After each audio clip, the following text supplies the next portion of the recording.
Bonjour et bienvenue dans cette nouvelle entrevue. Aujourd'hui, je suis ravie d'accueillir Aurore, que vous connaissez Bonjour. peut-être sous le nom de Simplement Slow sur Insta.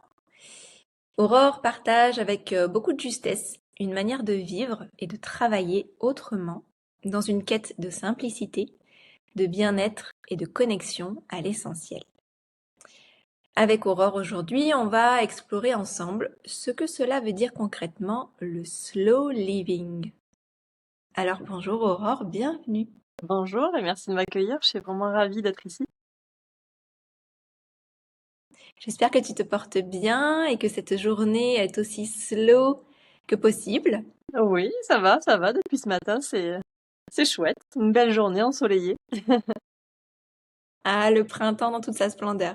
Ouais, oui, c'est ça. Mais surtout dans le sud, on a quand même de la chance. Dans le Var, il fait quand même souvent beau. Justement, je voulais te demander où es-tu? Bah, je suis dans le centre Var, entre Saint-Maximin et Brignoles pour celles et ceux qui connaissent. Pas forcément hyper connu, on va dire une demi-heure d'Aix-en-Provence. Quand je donne cette situation-là, c'est un petit peu plus précis. Et je suis, c'est la Provence verte, donc je suis vraiment à la campagne, entourée de verdure. Donc c'était cette quête-là que j'avais quand on a déménagé ici. Je vois à peu près où ça se trouve puisque j'ai vécu un petit temps à Aix-en-Provence. Ah oui, d'accord. J'allais à la fac d'art plastique. Ah ok, ok. Ouais, D'accord, j'y ai d'accord. pas vécu longtemps, moins d'un an, mais je suis originaire de là-bas. Je suis née à Marseille D'accord. et Ah je d'accord, passais bah tous oui. mes étés, ouais, je passais tous mes étés dans le village qui s'appelle Couteron. Alors ça, je connais pas. Voilà, Mais la moi, petite anecdote du je suis sud. pas originaire d'ici. En fait, c'est que j'ai travaillé sur Marseille. C'est là que j'ai rencontré mon mari. Et moi, je suis de la région de Nîmes. En fait, je suis du Gard à la base. Puis après, j'ai pas mal bougé parce que j'aime bien ça, bouger. J'ai vécu aussi en Savoie. Bon, voilà, j'ai quand même pas mal bougé pendant mes études. Et puis finalement, la vie fait que je suis arrivée ici. Yes. Alors dis-moi, Aurore, est-ce que tu peux nous raconter un petit peu ton parcours vers cette façon de vivre au ralenti, si on peut dire, si on le traduit de façon littéraire? Qu'est-ce qui a été le déclic un petit peu de tout ça? Alors, j'ai fait des études juridiques, donc je m'étais orientée. À la base, je voulais être notaire. Je m'étais orientée vers cette voie professionnelle, donc j'ai fait tout mon master en droit notarial.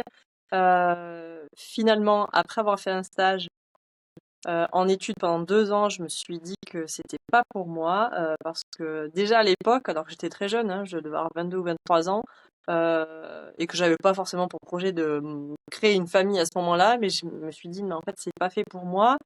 Cette vie de professionnelle hyper chargée, je me reconnais pas là-dedans et j'ai pas envie d'avoir la vie des gens que j'ai sous les yeux, c'est-à-dire qui travaillaient très tard le soir, qui ne vivaient quasiment que pour le travail.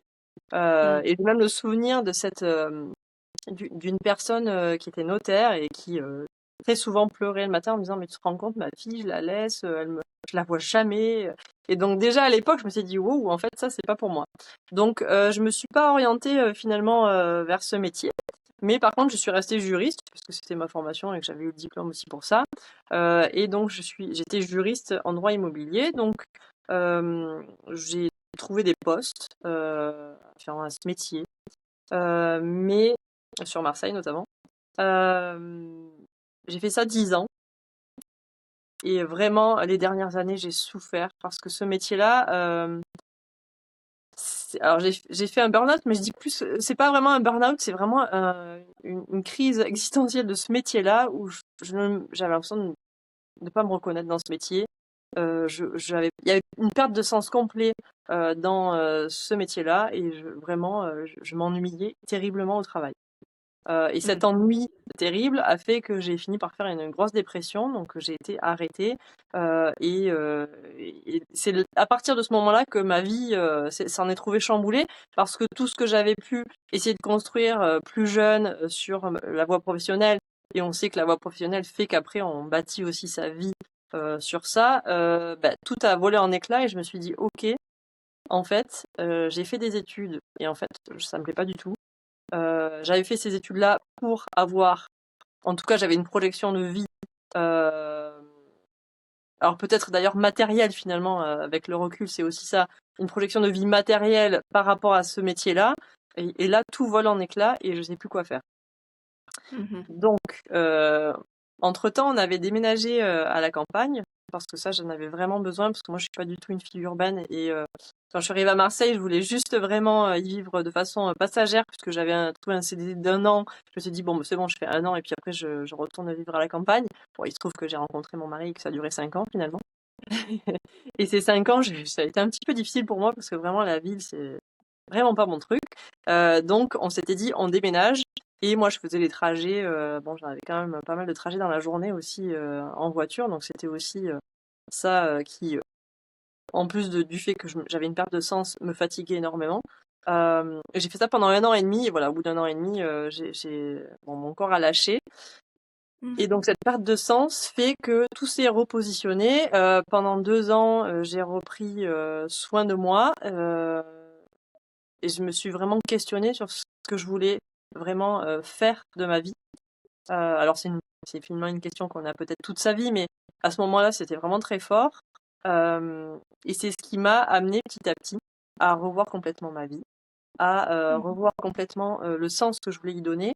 Et ce sens-là, c'était vraiment pouvoir en profiter de cette vie-là et pas forcément, même en termes philosophiques, c'était vraiment ça. C'était finalement toutes ces choses matérielles sur lesquelles j'avais fait des projections. Est-ce que c'était vraiment important? Est-ce que c'est ça vraiment l'essence d'une vie? Et je crois que non, aujourd'hui. Et c'est ce qui a fait que j'ai cheminé.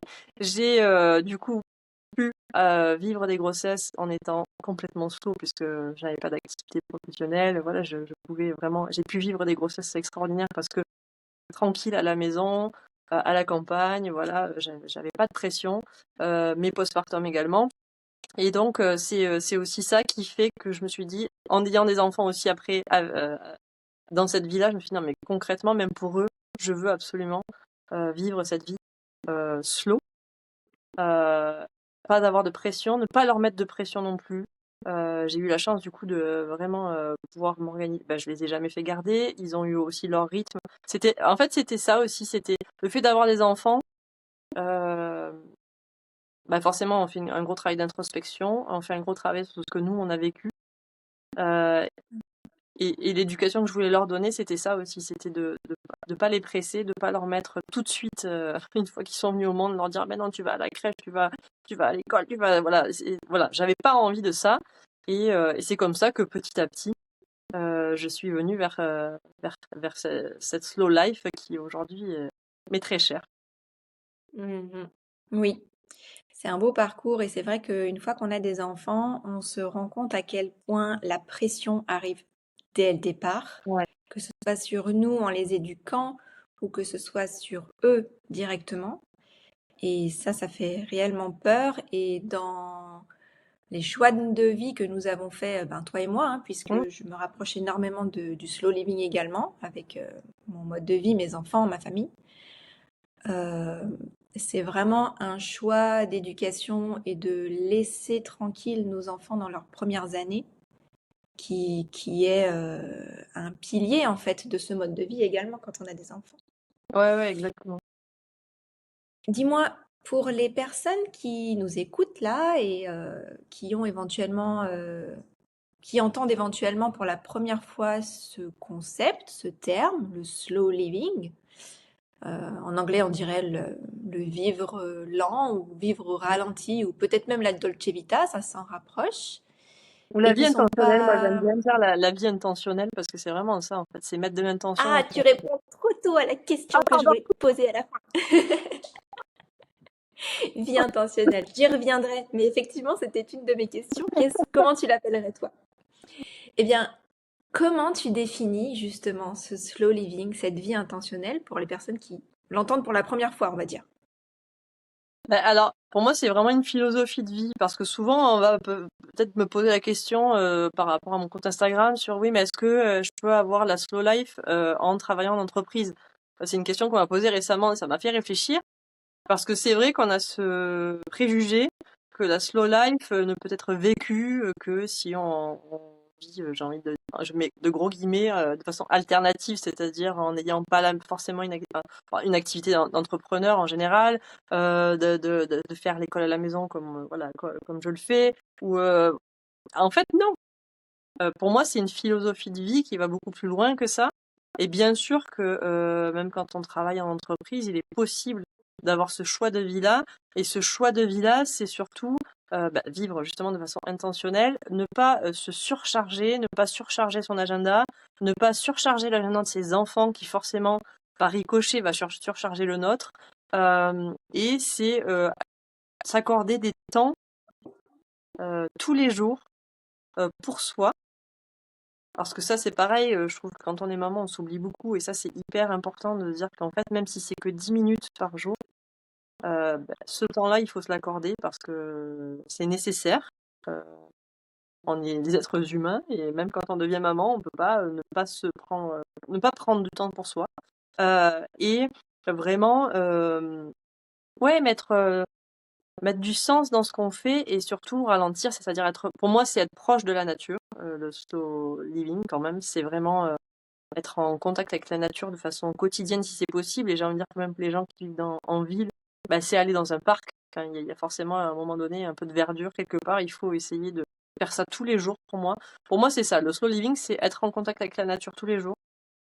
Prendre le temps de faire les choses, c'est-à-dire par exemple prendre le temps de cuisiner, sans parler de faire des choses extraordinairement compliquées, mais prendre le temps de se nourrir de façon intentionnelle et avec des choses de qualité.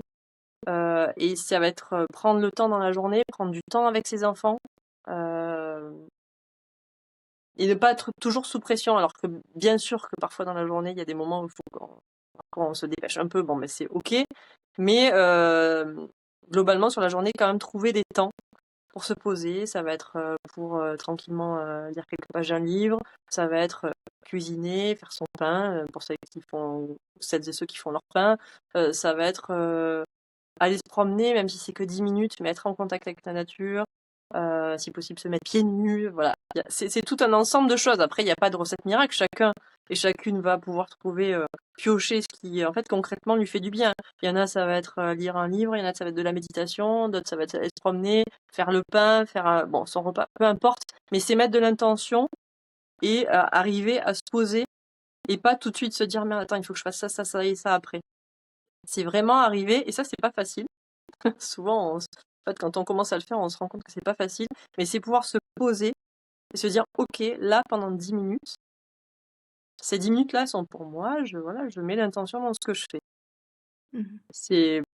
C'est tout ça pour moi, la soul life. En fait, c'est vraiment, je pense qu'il n'y a pas de définition unique. Ça vient vraiment faire sens pour chaque personne, en fonction de sa vie, en fonction de ses obligations diverses et variées, et la définition n'est unique que pour la personne qui la vit, en fait, j'ai envie de te dire. C'est un peu le résultat à laquelle on est arrivé ce matin avec mon mari, justement, quand on préparait un peu ces questions et qu'on faisait un petit brainstorm ensemble. C'est que la définition du slow life, elle est vraiment propre à chacun, mais aussi elle est liée à notre culture. Parce que est-ce que cette idée de slow living, c'est pas un concept venu de notre monde de citadins modernes, Exactement. tu Ouais. vois? Alors que tu parlerais de slow living à, je ne sais pas, un village en Afrique Oui, ou aux exactement. Antilles ou dans d'autres endroits où ils vivent très simplement, le slow living pour eux, en fait, c'est Quotidien. déjà le cas. Ouais, c'est ça. Exactement. Je réfléchissais hier à même nos ancêtres, voilà, j'imagine dans les années peut-être 40, 50, enfin voilà,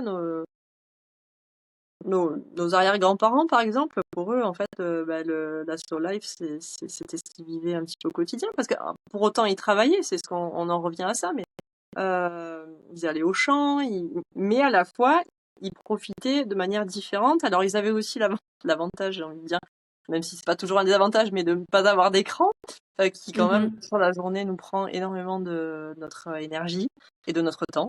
Et ils avaient une vie beaucoup plus simple aussi. Je pense qu'il y a aussi ça, c'est un retour en fait, la soul life, pour moi, c'est vraiment un retour à la simplicité et au Tout à fait, minimalisme.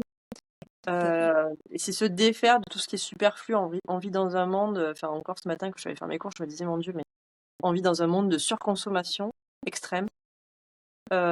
Et, et c'est ça aussi, à un moment donné, qui m'a un peu effrayée et qui fait que j'ai pris un chemin différent parce qu'en fait, je voulais pas rentrer dans ce jeu-là pour des raisons aussi environnementales. Enfin, bon, ouais, il y a plein de raisons qui m'ont fait arriver à ce chemin-là, mais on vit dans un monde extrêmement complexe, alors qu'en fait, concrètement, la vie, c'est quelque chose de simple.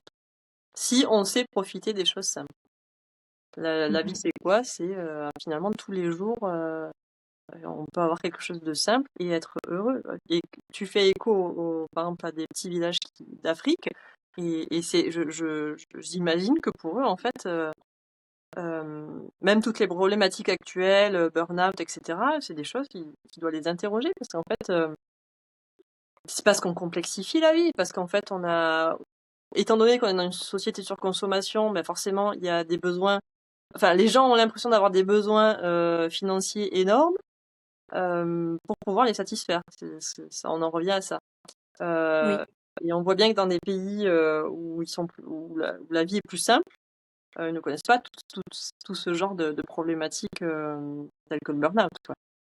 Ouais, je l'ai bien Donc, vu ça aussi dans mes voyages dans les pays où on n'est pas, on croule pas sous la publicité, la consommation et tout ce qui va avec. La vie est vraiment beaucoup plus simple et limite plus heureuse en fin de compte. ben, c'est ce que je vais te Bon dire. alors, c'est un grand mot, mais Mm. voilà, on voit clairement des différences de mode de vie et de conception de la vie euh, quand on commence à aller dans des endroits comme ça. Et même, j'ai envie de te dire, Et même dans des endroits où finalement les gens ont d'autres problématiques, évidemment, parce qu'il y a aussi ouais, des endroits où les gens sont très pauvres et pour autant bien sûr, ont quand même une joie de vivre euh, qu'en Occident on n'a pas forcément, tout à fait. tu Ouais, vois. ouais, ouais. Donc c'est qu'il y Et a puis un même, truc sur la simplicité quand même qui se joue et la Et conception de même la vie. cette simplicité heureuse, en fait, ils en ont à revendre et ils sont heureux de leur revendre cette simplicité heureuse et de donner alors que on considère qu'ils n'ont rien. Ouais, Mais là aussi, c'est encore un point de vue, tu vois. ouais, Euh, je veux revenir, d'ailleurs, oui, je veux revenir sur l'idée que le slow living comprend aussi le fait de se désencombrer, de devenir plus minimaliste. Mais minimaliste, ça veut pas dire non plus de tout bazarder, ça veut juste dire de revenir sur ce qui est vraiment essentiel et de ne garder que ce qui nous rend heureux et qui nous est vraiment utile. mm, C'est ça aussi le slow living. exactement. Exactement, oui, parce qu'après le minimalisme c'est pareil, c'est tout un courant où quand on entend le mot on se dit ah ouais mais ça veut dire que je vais plus rien avoir. Ben non, c'est pas ça en fait, mais comme tu viens de le dire justement, c'est avoir juste ce qui est nécessaire. Et ça c'est pareil, c'est quelque chose qui est difficile aujourd'hui dans la société dans Très laquelle on vit. difficile.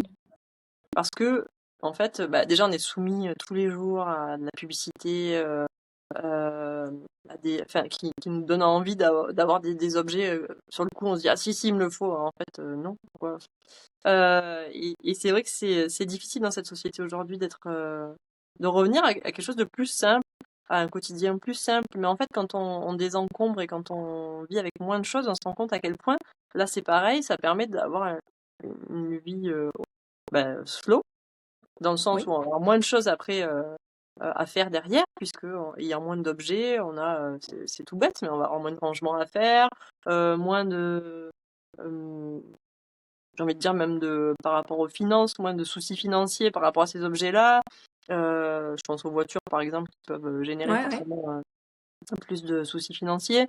En fait, une fois qu'on simplifie, tout devient plus simple et ça paraît bête à dire, mais c'est tellement ça en fait.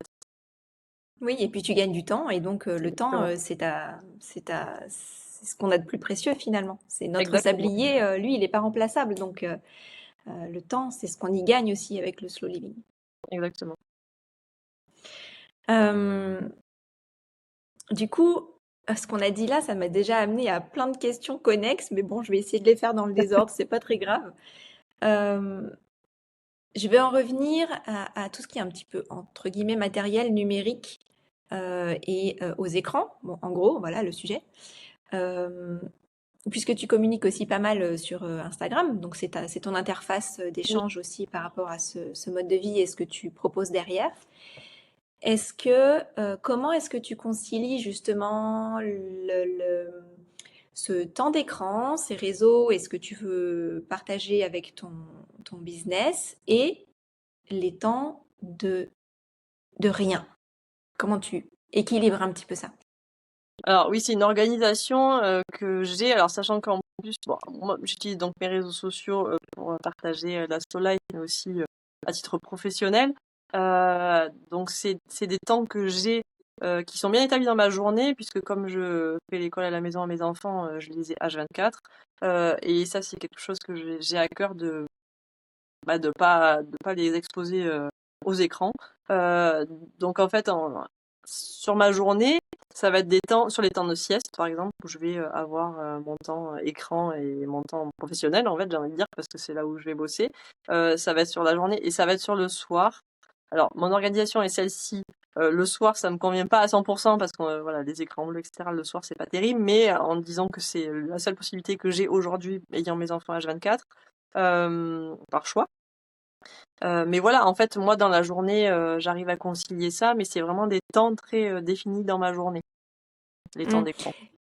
Justement, est-ce que tu pourrais nous décrire une journée type en slow living? Ouais. En tout cas, dans la mienne. Ouais? Euh, Oui, dans la tienne, bien sûr. bah, alors moi, c'est simple, c'est assez simple. Les journées sont à peu près toujours monter de cette manière-là. Bah, le matin, on prend le temps de se lever avec mes enfants, on petit déjeune tranquillement. Bah, ils ont pas, j'ai pas la pression de les amener à l'école, donc ils prennent le temps qui est nécessaire pour jouer, pour qu'on se prépare. Après, on fait toujours un petit temps euh, d'école, d'un petit temps d'apprentissage qui, selon les jours, est vraiment variable. Et puis, on finit toujours la matinée par une sortie en nature, donc on prend toujours ce petit temps-là avant le déjeuner. Et puis on rentre, on fait le déjeuner. Après, c'est la sieste pour mon plus petit. Mon plus grand va qu'à ses occupations pendant que moi, j'ai mon petit temps de travail. Et puis au réveil de la sieste de mon plus petit, on prend le temps de faire des activités, de goûter. Et puis on ressort en fin de journée aussi en nature pour avoir ce contact voilà, régulier aussi avec la forêt. On rentre, et puis après c'est un petit peu comme tout le monde, hein, le repas du soir, la douche, le lavage de dents et puis le dodo. Et puis moi, c'est là que je me remets à travailler à peu près jusqu'à 23 heures selon les jours, selon comment la journée s'est organisée. Et puis voilà, mes Mhm. journées se passent assez simplement. Tu as des jolis chapitres dans ta journée, en fait. Oui. J'ai envie de revenir sur une de ces parties, une de ces facettes euh, du slow living et notamment la facette de la reconnexion à soi et du temps pour soi. J'imagine que changer ton rythme de vie, comme tu le disais tout à l'heure, ça t'a reconnecté à toi. Est-ce que ça t'a reconnecté à ton intuition, à tes rythmes propres? Comment est-ce que tu as reconnecté à ton corps, voilà, globalement? Qu'est-ce que ça a changé dans ta façon de prendre soin de toi, de prendre du temps pour toi, que ce soit de façon physique, émotionnelle ou mentale? Alors, j'ai beaucoup de choses à dire là-dessus. Le fait Vas-y, lâche-toi. Je crois que déjà la première profonde reconnexion à mon corps et à moi que j'ai eue, c'est bon, lors de mes accouchements, évidemment, et lors de mes grossesses, puisque j'ai pu vraiment vivre ces grossesses tranquillement. Donc j'ai pu vraiment me connecter à mon bébé parce que dans la journée, j'avais ces temps-là où je pouvais ne rien faire et vraiment n'avoir qu'à à faire le lien avec mon bébé. Et là où j'ai vraiment eu une reconnexion profonde à mon corps, c'est que j'ai accouché à la maison de mon deuxième. Et ça a été un événement extrêmement marquant dans ma vie. Je crois que c'est, si ce n'est le plus marquant, vraiment, c'est une expérience que j'ai trouvée tellement extraordinaire. Alors, un qui m'a montré la puissance de la femme, ça c'est un autre sujet, mais qui m'a montré aussi à quel point les choses étaient simples finalement, parce que ça c'est pareil, c'est un autre sujet, on va pas l'aborder là, mais C'est clair. l'accouchement, étant aujourd'hui ce qu'il est extrêmement médicalisé pour les femmes, alors que finalement on est tellement capable, puisque ça fait des millénaires depuis que l'homme est homme, on accouche naturellement et on est capable de le faire. Donc voilà, ça c'est vraiment été l'événement où je me suis reconnectée au plus profond de ma puissance et de mon corps. Et cet événement-là, j'ai envie de dire, ça m'a fait monter une marche en plus dans la slow life. Euh, parce qu'encore une fois, ça a marqué le fait que les choses pouvaient être très simples. J'ai ce souvenir-là le soir de m'être couchée dans mon lit avec mon mari, mon plus grand, qui avait assisté à l'accouchement, et mon bébé. Et je me rappelle très bien, on s'est dit avec mon mari, mais en fait, c'est tellement simple. On a toujours eu l'impression qu'il était là, parce qu'en fait, on n'avait pas changé d'endroit, on était toujours dans cette chambre, et il était là. Et en fait, les choses s'étaient faites tellement naturellement. Et c'est là qu'on s'est dit aussi, mais en fait, la société d'aujourd'hui complexifie énormément les choses, déconnecte les choses, et je pense que même l'accouchement, pour mon premier, j'ai accouché en maternité, alors de façon naturelle, mais en maternité quand même, et j'ai pas du tout vécu les choses de la même manière, parce qu'il y a eu cette déconnexion à un moment donné où on est sorti de notre foyer, on s'est retrouvé à la maternité, aussi bien soit-elle, c'était quand même une déconnexion. Et là, le fait d'avoir accouché à la maison, ça m'a vraiment réancré dans cette simplicité, cette connexion à moi, et voilà, ça m'a fait faire un pas en plus dans la slow life. Après, les postpartum étant ce qu'ils sont quand même, j'ai vécu quand même des postpartum assez fatigants, puisque même si moi je suis dans cette démarche de slow life, mon mari aussi, mais mon mari travaille beaucoup, donc j'étais quand même assez seule à m'occuper des enfants en postpartum. Et donc je me suis peu occupée de moi, on va dire en postpartum, jusqu'à un moment donné où je me suis dit non, ça va pas du tout. Donc j'ai repris le guidon, j'ai envie de dire, et j'ai repris ces temps-là de prendre soin de moi. Alors moi, dans mon quotidien, ça va être, tu le sais, je pratique beaucoup l'automassage du visage dans le cadre de mon activité professionnelle. Et donc moi, ça va être ça, va être dans ma journée pendant 10 minutes, venir prendre soin de mon visage, de ma peau, et venir m'auto-masser le visage. Ce sont 10 minutes qui sont extrêmement salvatrices pour moi et qui me permettent vraiment de me connecter à moi chaque soir. Je fais ça chaque soir. En quoi est-ce que le slow living est lié à ton business? Alors, j'ai fait le choix. Alors, pendant un certain temps, j'ai pu vraiment être maman à la maison complètement. Mais à un moment donné, bon, déjà financièrement, il a fallu que je trouve une solution. Et pour moi, c'était inenvisageable de retourner dans le salariat parce que ça ne me correspond pas. Donc, si je peux faire autrement, je cherche à faire autrement. Et puis, j'avais aussi mes enfants en école à la maison. Donc, pour moi, c'était inenvisageable de les scolariser. Donc, voilà, j'ai cherché une solution. Et du coup, le marketing relationnel s'est présenté à moi. Et c'est comme ça que j'ai vu le potentiel de ce métier-là. Et donc aujourd'hui, je suis dans une société qui me permet de faire un métier d'entrepreneuriat, parce que c'est de l'entrepreneuriat, de le faire comme j'ai envie aussi, et surtout pouvoir En fait, mon travail s'adapte à ma vie et pas l'inverse.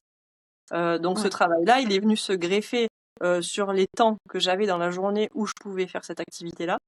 Et c'est ça que je trouve merveilleux, en fait, c'est qu'aujourd'hui, même si j'ai un petit peu critiqué les écrans tout à l'heure, on est quand même contente de pouvoir, en 2025, finalement, avoir la possibilité de travailler de n'importe où et quand on le veut. Il y a des métiers qui existent comme celui-là qui permettent ça. Donc, pour moi, c'est vraiment mon fer de lance aussi sur mon compte, c'est de montrer aux femmes que c'est possible, en fait, d'avoir une activité professionnelle, mais aussi d'avoir la slow life. Je veux dire, on est en 2025, il y a plein de choses à faire, vraiment. Et donc, mon métier, ça s'associe parfaitement à ce mode de vie que j'ai. Et ça, je trouve ça merveilleux qu'on puisse faire ça aujourd'hui. Ça me fait arriver à la question que j'ai sous les yeux là. Est-ce que tu vois le slow living justement comme une forme d'acte de résistance par rapport à cette société que nous avons construite? Oui, Construite. complètement, complètement. Complètement. D'ailleurs, j'avais fait un réel un jour sur ça, mais pour moi, oui, la slow life, c'est un acte de rébellion aujourd'hui. dans un monde où vraiment tout va à 1000 à l'heure, et il faut être hyper productif, et il faudrait voilà, gagner énormément d'argent et faire et surtout beaucoup consommer, parce qu'en fait c'est surtout ça le fond de la pensée de la société aujourd'hui. Donc oui, pour moi c'est clairement un acte de résistance, de dire bah, en fait non, il y a un autre chemin qui est possible. Et certes, ça va peut-être pas aller dans le sens de la surconsommation et de l'hyperproductivité, mais l'idée n'est pas là. L'idée, c'est d'aller dans le chemin qui me rend heureuse. Mmh. Je suis C'est ça. totalement d'accord avec toi là-dessus. Et ça me fait penser à autre chose. Est-ce que pour toi, ou plutôt non, le slow living, c'est pas de la procrastination, par exemple? Non, ça c'est aussi un gros préjugé, parce que souvent par mes connaissances, les gens ne savent pas ce que c'est le slow living, donc ils se disent bah en fait c'est quoi, on fait rien dans la journée. Ben c'est pas du tout ça, parce que moi je considère pas du tout que je ne fais rien dans mes journées. Je fais même beaucoup de choses dans mes journées, mais par contre je le fais avec intention, et c'est aussi que il y a des moments où j'accepte que la vie soit lente. Par exemple, je pense que nous, les matinées, vraiment, c'est des moments où on prend le temps. On regarde pas la pendule, on n'est pas là à se dire attends, voilà, on prend le temps de, par exemple, de petit déjeuner. Je ne presse pas mes enfants pour petit déjeuner, ils prennent le temps. Moi, je me presse pas pour me préparer, même s'il est 11h et que je suis pas habillée, c'est pas grave. Voilà, c'est ces temps-là en fait qui sont euh, qui sont primordiaux en fait dans ma journée, et ça veut pas du tout dire que je fais rien, parce qu'après je fais quand même beaucoup de choses finalement. J'ai beaucoup de Ouais, je suis missions tout dans à la fait journée. d'accord. Ouais, on est bien alignés là-dessus. Ouais. Nous aussi, le matin, c'est vraiment la période de la journée la plus au ralenti, la plus calme. C'est Ouais. vrai qu'on prend énormément le temps de se lever, de préparer notre petit déjeuner. Souvent, c'est mon mari et moi en premier. Les enfants dorment autant qu'ils le souhaitent et on boit notre café ou autre chose lentement. Mm. On discute. Tu vois, ce matin, on a brainstormé sur le podcast. J'ai pris des notes. On a philosophé. On met de la musique. Et souvent, le matin dure jusqu'à 11h30, midi. Et en fait, Exactement. la journée d'activité, donc d'action, elle démarre à partir de midi Ouais. jusqu'en fin de journée. Et c'est Ouais, vraiment ouais. un équilibre entre action et inaction et de choisir comment adapter cet équilibre en fonction de nos besoins à chacun ou de famille. Exactement. Non, mais c'est exactement ça. Euh, j'ai une note là sur ma feuille, c'est marqué slow living égale prendre le contrôle de sa vie. Tu vois, ça Ouais, rejoint ce que je viens de ouais, ouais. dire. Mais je me mets à la place, on va faire la critique. Je me mets à la place d'un certain nombre de personnes qui peuvent nous écouter, qui sont des citadins super actifs, qui ont un certain cadre de vie ou niveau de vie, et qui diraient ouais mais c'est trop facile le slow living, elles sont à la campagne, et puis elles ont des business en ligne, bon moi comment c'est vraiment c'est privilégié, tu vois. Ouais. Comment on pourrait leur répondre? Comment tu leur répondrais à cette critique-là en expliquant que c'est pas forcément possible que pour les personnes privilégiées d'avoir une slow life. On peut aussi être citadin et avoir des actions au quotidien à mettre en place qui changent la donne. Quels conseils pratiques?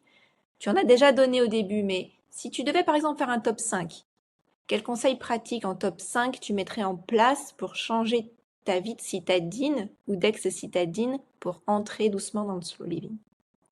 Tout en restant en ville, tu veux dire? Ouais, par Ouais. exemple. Par exemple, quelqu'un qui voudrait rester en ville, euh, première chose à moduler, c'est vraiment alors évidemment que quelqu'un qui va travailler de 7h le matin, parce que j'en connais, de 7h le matin jusqu'à 22h le soir, pour moi, ça va être quand même compliqué de se dire ok, je rentre dans la slow life. Je pense que le premier conseil que je donnerais à cette personne-là, c'est ok, pose-toi, regarde si cette vie-là te convient, ce que je doute, parce qu'en fait, je pense pas qu'on soit fait pour travailler de 7h à 22h. Ok, ça te convient pas, qu'est-ce que tu voudrais changer? Qu'est-ce qui ferait que dans ta vie, ça irait mieux? moins travailler, alors à ce moment-là, essaie de moduler, essaie de voir qu'est-ce que tu peux. Parce qu'en fait, ça c'est pareil, ce truc de privilégier.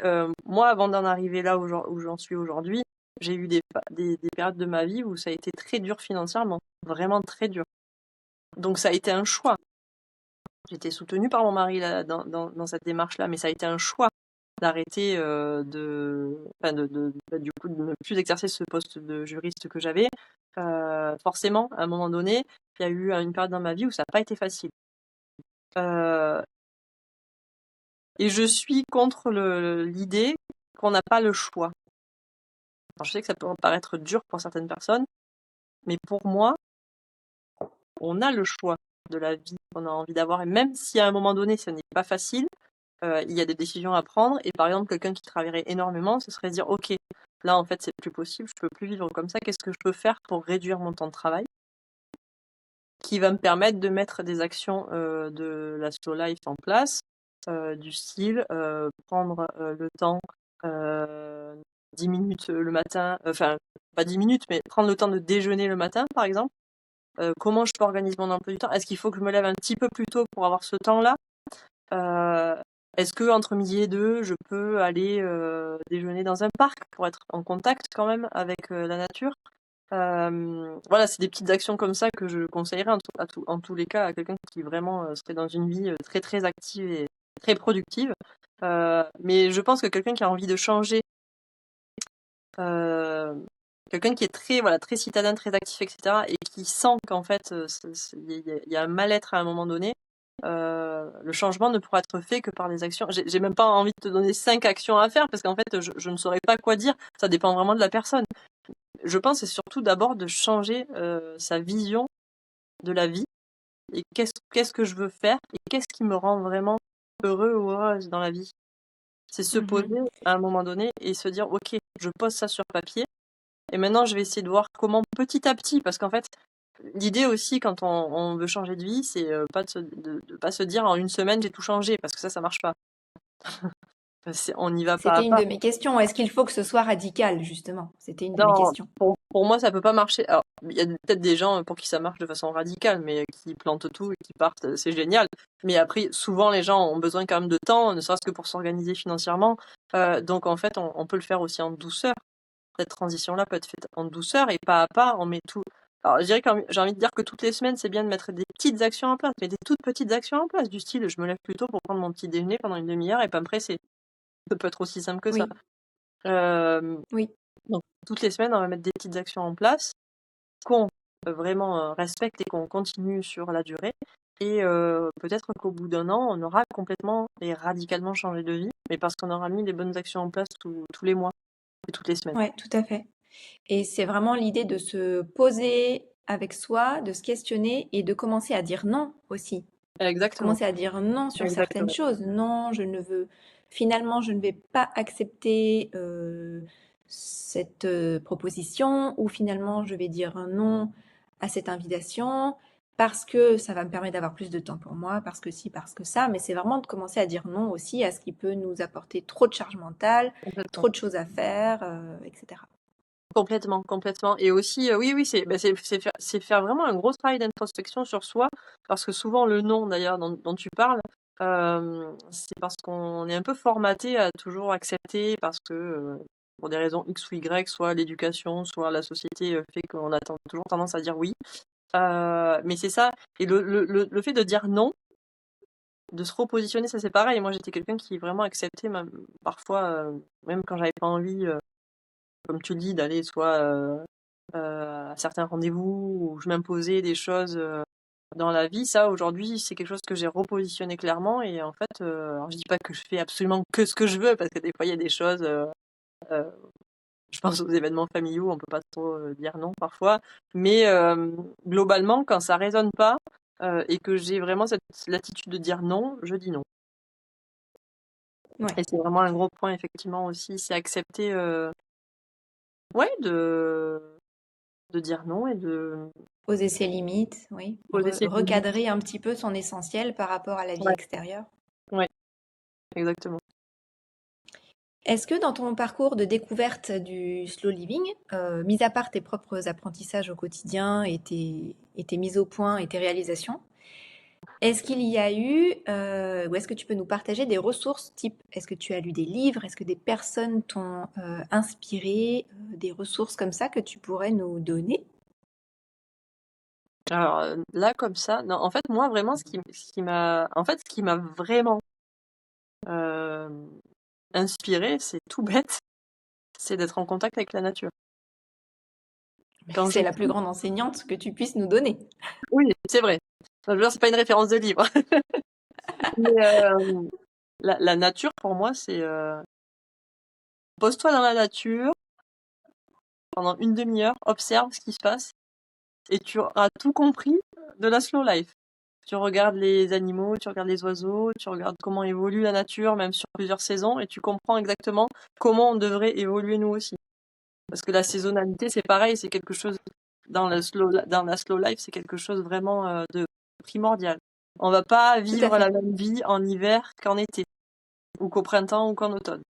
Moi, ça, c'est tout quelque à chose que fait. j'ai appris avec le temps. On peut pas, et même, j'ai envie de te dire que même nous, en tant que femmes, sur le mois, on ne peut pas avoir la même vie, les mêmes journées, selon les phases de notre cycle. Et ça, c'est quelque chose vraiment dont j'ai pris conscience il y a peu de temps. Mais et ça, c'est pareil, c'est quelque chose que la société moderne nous a imposé, mais en fait, ça peut paraître non féministe pour plein de femmes, et pourtant c'est une valeur très féministe de se dire qu'en fait, non, on ne peut pas, par exemple, travailler comme un homme. Dans le sens, on peut pas être aussi productive tous les jours, là, comme on nous demande d'être aujourd'hui. Pour moi, ça n'a pas de sens, puisque c'est ne pas respecter notre cyclicité de femme.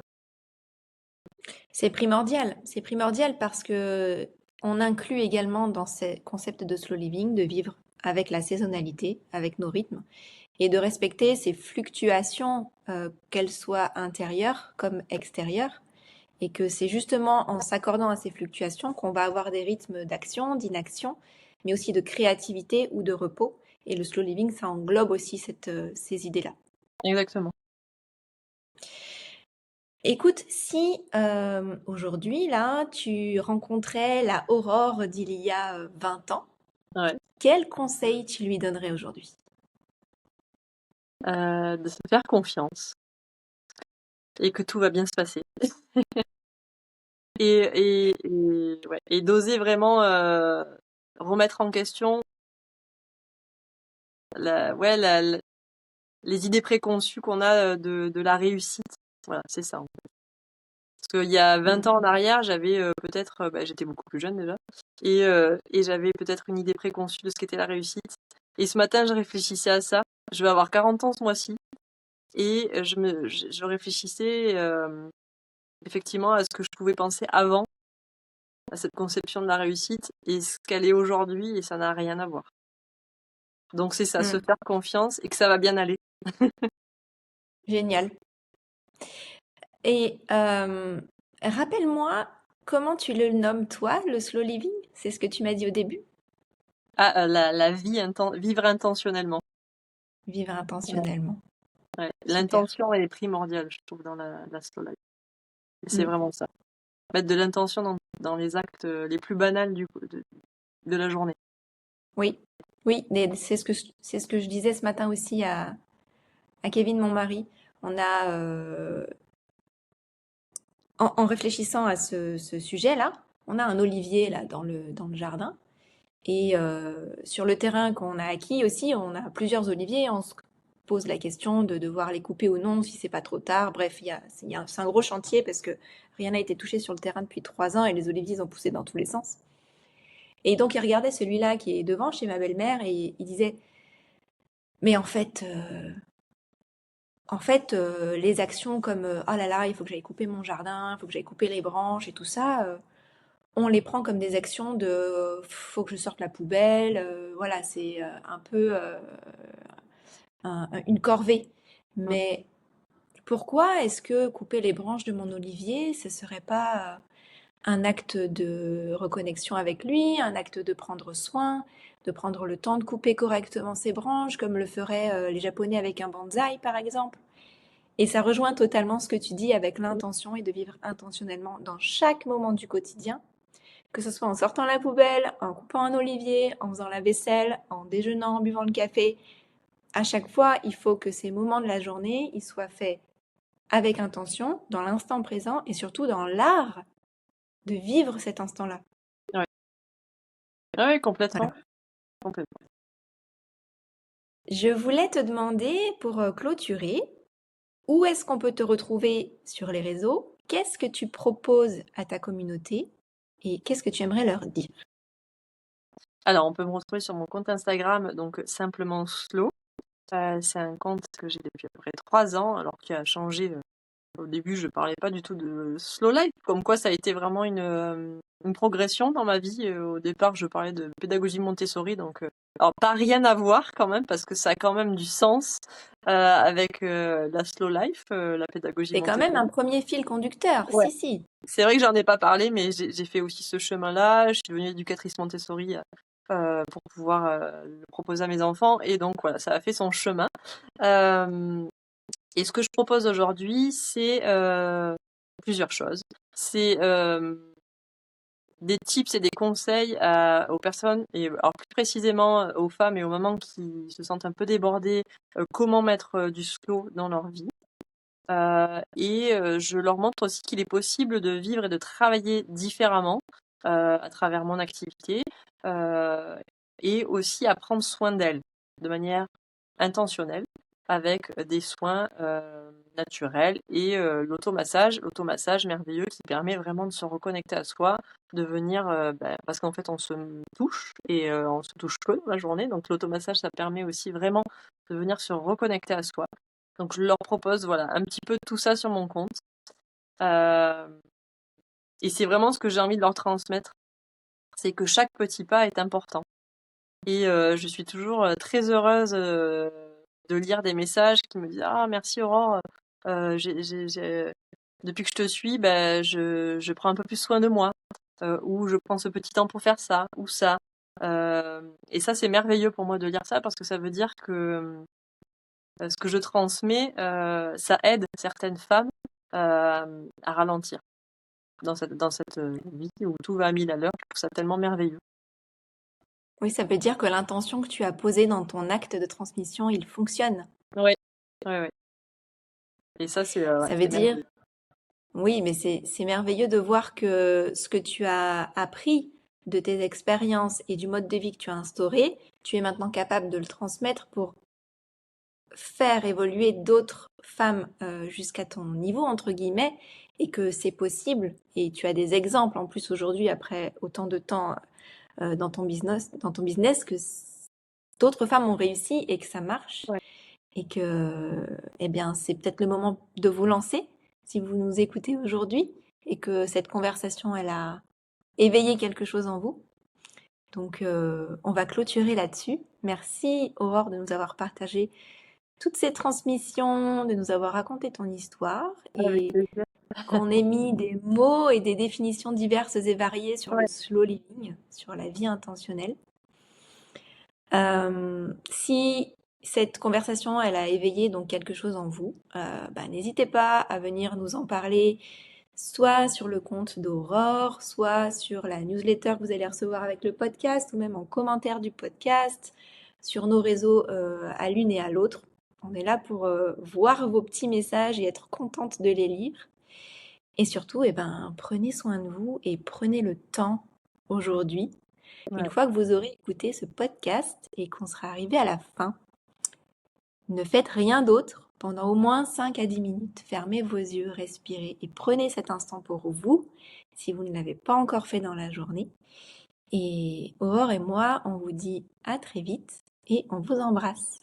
Merci Johanna. Bisous! Bisous.